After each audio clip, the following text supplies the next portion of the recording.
একই রে বাবা, এ তো মহা শূন্যে চলে এলাম। মনে হচ্ছে রাস্তা ভুল করেছি।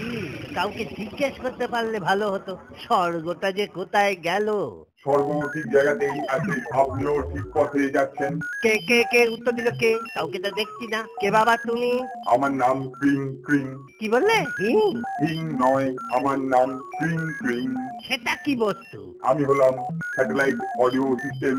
সে তুমি বুঝবে না, আমরা তোমার যুগের থেকে অনেক এগিয়ে আছি। মানুষের মৃত্যুর পর তার সমস্ত প্রশ্নের উত্তর আমি দিই। যাকে তুমি যেই হও, এবার বলো তো বাপু, ওই ঝাঁটার মতো জিনিসটা কি? ওটার নাম ধূমকেতু, ওর পাশের হলো উল্কা। ওই চেনে বাঁধা মুন্ডুটা কি? ও হলো রাহু। দেবরাজ ইন্দ্র ওকে মাঝে মাঝে ছেড়ে দেন, তখনই ও সূর্য আর চন্দ্রকে খেতে ছোটে। দূরে ওই সুন্দর জায়গাটা কি? ওটা নন্দন কানন, দেবতাদের বাগান। বাহ, গাছপালাগুলো তো বেশ সুন্দর। একটা পৃথিবীতে নিয়ে যাওয়া যাবে না? না, এগুলো সবই মায়া, স্বর্গের বাইরে এর কোনো অস্তিত্ব নেই।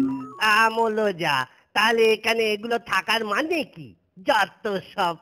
হ্যাঁ, তা বাবা ক্রিং ক্রিং, ওই আলোগুলো কিসের? ওরা যাচ্ছেই বা কোথায়? ওরা আলো নয়, ওরা সমস্ত দেবতা।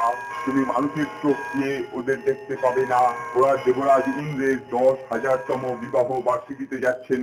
ইস, এতটা এসো দেবতা দর্শন হলো না, তাহলে আর এখানে ঘুরে বেরিয়ে লাভ কি? চলো যমরাজের কাছেই যাই।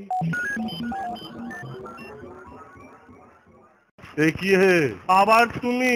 স্বর্গ ভালো লাগলো না বুঝি?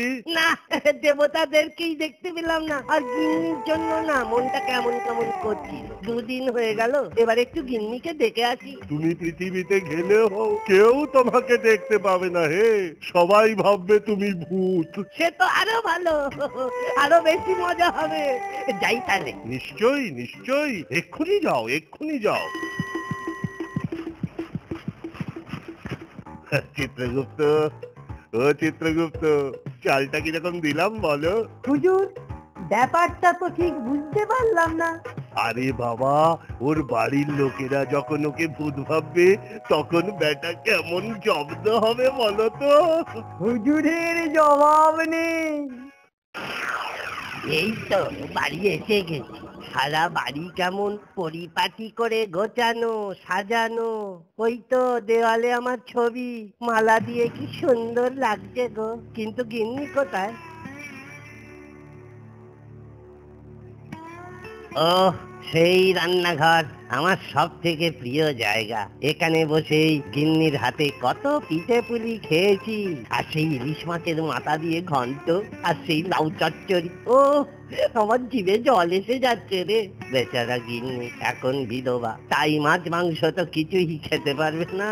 ওর জন্য বড় দুঃখ হয়। কিন্তু কিন্তু গিন্নি তো এখানেও নেই, কোথায় গেল? ওই তো, হ্যাঁ ঠিক ধরেছি, ভাড়ার ঘরে বসে কাঁদছে। আহা বেচারি, মাছ মাংস না খেয়ে খেয়ে এই কদিনে কেমন যেন শুকনো হয়ে গেছে। কিন্তু ওদিকে ফিরে কি করছে? হ্যাঁ, কিছু খাচ্ছি, হবিষ্যি করছে বেচারি। একটু কাছে গিয়ে দেখি তো।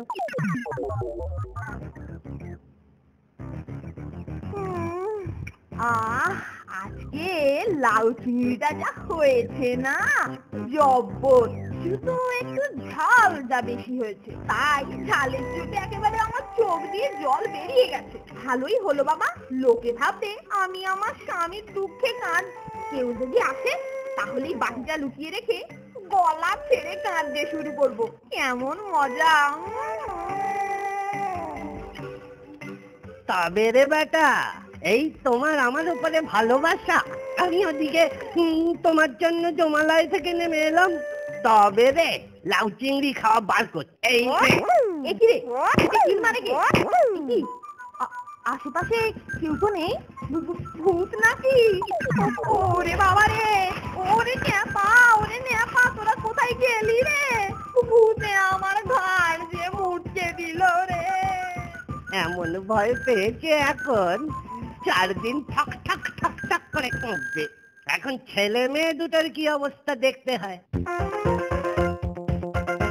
এই দেবী, এই চাবির খোঁজাটা তুই কোত্থেকে নিয়ে এলি রে? এটা তো বাবার সিন্ধুকের চাবি নয়। যা বাবা, এটাই তো বাবার বিছানার বালিশের তলায় ছিল। যা করার মা আসার আগেই করতে হবে।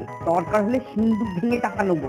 বেশি খরচপাতি একদম করলে চলবে না। তা তো বটেই, কাল রাজবাড়ি থেকে শ্রাদ্ধের টাকাটা চেয়ে আনবো, তারপর একদম তার সিকি ভাগ খরচা করবো, বুঝেছিস?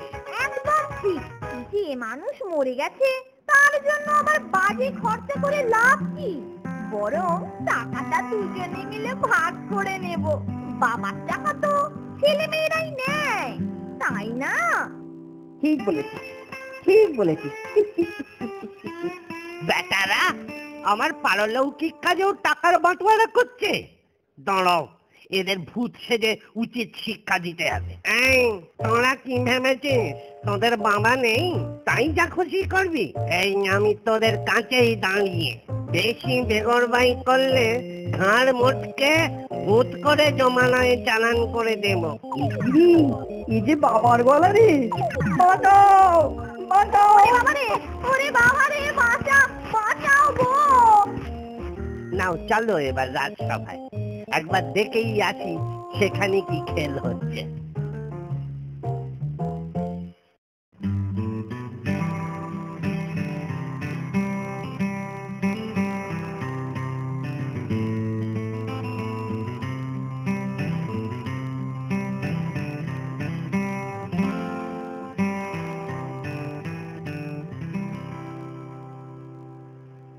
আরে আমার জায়গায় পায়ের ওপর পা তুলে কে যেন বসে আছে, বেটাকে চেনা চেনা মনে হচ্ছে। একটু কাছে গিয়ে দেখি তো। আরে আরে আরে, এই যে সেই বেটা ভগবান আমার জায়গায় বসে বেটা মাতব্বরি করছে। বেটাকে একবার তাড়িয়েছিলাম, আবার উড়ে এসে ঝুলে বসেছে। ওদিকে ওই হতচ্ছাড়া হারু পণ্ডিত ওর সাথে তালে তাল দিচ্ছে। একবার দেখি তো ওরা কি কথা বলছে। গোপাল বেটাটা এসে গিয়ে খুব ভালোই হয়েছে, বেঁচে থাকতে বেটা আমাকে কম জ্বালিয়েছে। বেঁচেছি এখন। বলুন।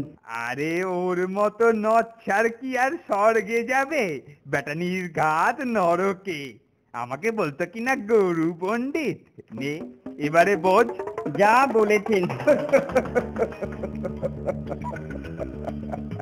ওহ, এ তো আর সহ্য করা যায় না। বেটারা ফাঁকা পেয়েছে কি আমার 14 গোষ্ঠী উদ্ধার করে দিচ্ছে। তোমরা দেখাচ্ছি মজা। আমার চিঠি ধরে টানকে। ওরে বাবা মেরে ফেললো রে। ওরে বাবারে ভূত নাকি? ওরে বাবারে কেজরে চিঠি ধরে টানছে গো। কি হলো পণ্ডিত মশাই, আপনি এরকম করছেন কেন? ওরে বাবা, এই কে যেন আমার চড় মারলো। ওরে বাবারে ছেড়ে দেন। ওরে বাবারে ছেড়ে দেন। আরে ওরে বাবারে বাপরে ওরে বাবারে, ওরে বাপরে বাপ। জমালয়ে যাই। কি হে গোপাল, তোমার পৃথিবী দেখার স্বাদ মিটলো? আমার স্বাদ না মিটিল, আশা না পুরিল, ঘোরাঘুরি সার হলো মা।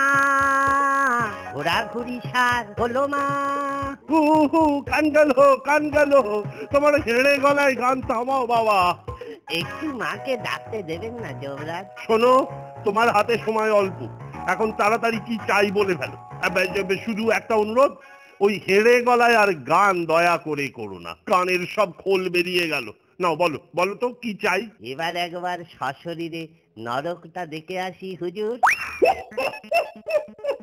আরে ওখানেই তো তোমার ভাগ্য ঝুঁকছে। ও মশাই, আপনাকে কে ফোরন কাটতে বলেছে? কোথায় গিয়ে কি করবো সে আমি বুঝবো? ওই আবার তোমাদের ঝগড়া শুরু হলো। ওরে কে কোথায় আছিস? গোপালকে তাড়াতাড়ি নরক দেখিয়ে আন, আপাতত এই ঝগড়া থেকে তো পরিত্রাণ পাই।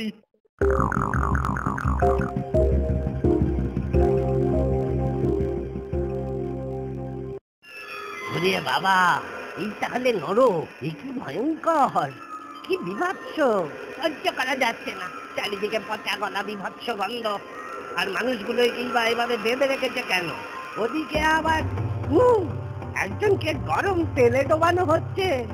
ওরে বাবা, ভয়ে আমার হাত পা পেটের ভেতর ঢুকে যাচ্ছে বাবা। না, ভাবছি আমার কপালেও কি আছে কে জানে। কাঁদতে ইচ্ছে করছে রে। কেন আমায় নিয়ে চল, যমরাজের কাছেই নিয়ে চল। চলুন।